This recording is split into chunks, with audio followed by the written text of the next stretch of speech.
opogore matimore pacho kae. Wakili Ambrose Weda ka intiere kaunti ma Kisumu nyaka sani koro waneno ka nitiere jogo ma ojwang'o duond bura mar UDA ka giwacho ni UDA pok ochopo singo mane oketnegi ka koro nyaka sani koro gilieko ni ok dew chal margi kendo gikale sanda giwuok e UDA gidonjo e duond bura mar DCP. Nyalo bedo ni DCP osechako yiengo ma kuom gwenge ma pacho ka kosango matimore wakili.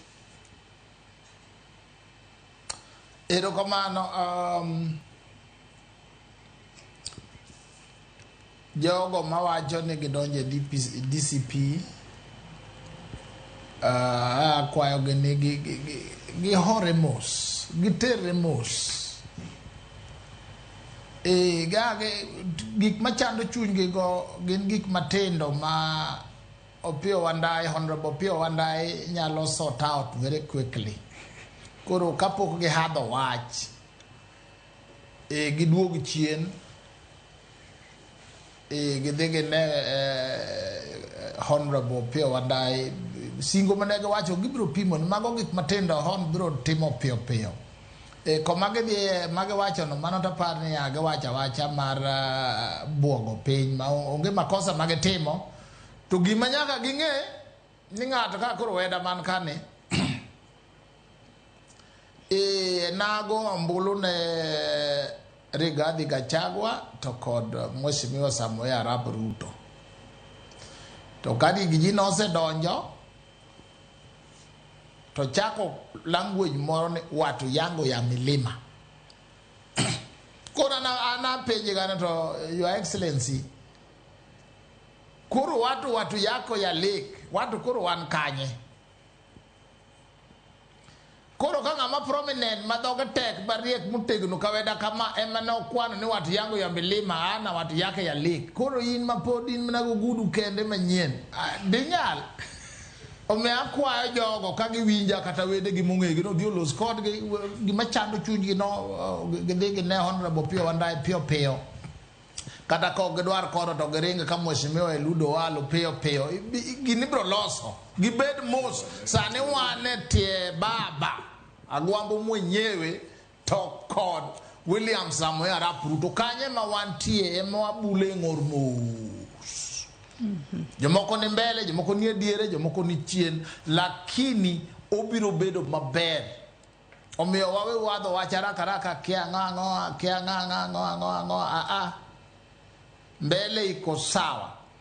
Mheshimiwa MCA ma Lindi owacho ni Kenya ka chieng' moro nyalo bedo marach. Mheshimiwa lemo mara kendo ni Kenya biro bedo mana motegno.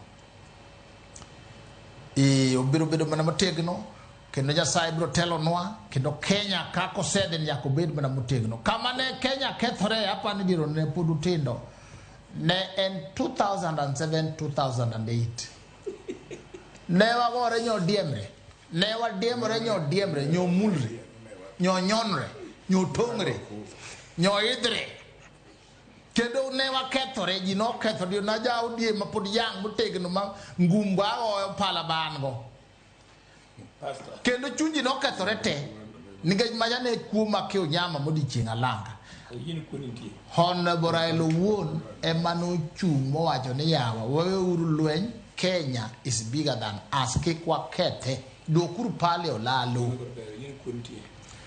mawa jagwa wajo na kata mna gik midwa pognigi magi opoklo mag telo okupog sirikali diere nyaka PS nyaka piny noko na pana kikwa wo Kenya ayie an manya chung president an makura wacho ni Kenya is bigger than us.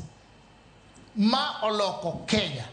Ma Kenya lokore modi nyime gi kue ma reforms ubiro motimore.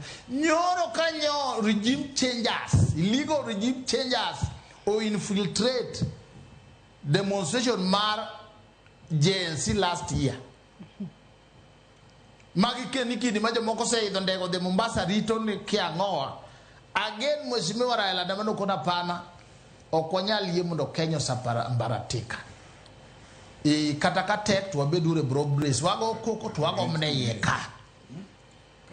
Again on Nyasaye put brogelo other leaders bende moero Kenya makata tek to chopo kamona mae Kenya kende ma wan go wan gi la jo adwa moko mano odhi opondo America sani kora Trump dwaro gi warrants gi pondo gene no mne bo daraja moko ne no mne bo stairs magudi kage ne ko ngato duongo dho to kiyue omiyo pinyu en pinyu aero wacho ni kata tek ana wuon kadhi dalawa kombewa kata ko katedo ringo tanyalo dhi wanyo ka jirani ama bera wakili a pastor a jandiko kata kadhi eliel kombe nyaka miya tend jo Nairobi be machiembi so gwengu en gwengu omiyo Kenya wani wabro gere wabro lose kata emomia kwa ni ABC ni bende wanyiso gimna yo makare luru kabwana losu register de maber clean this register panguru gige chon timur mama ber kamano to Kenya ni nyaka wagera mumawacho na good man leaves an inheritance to the children of his children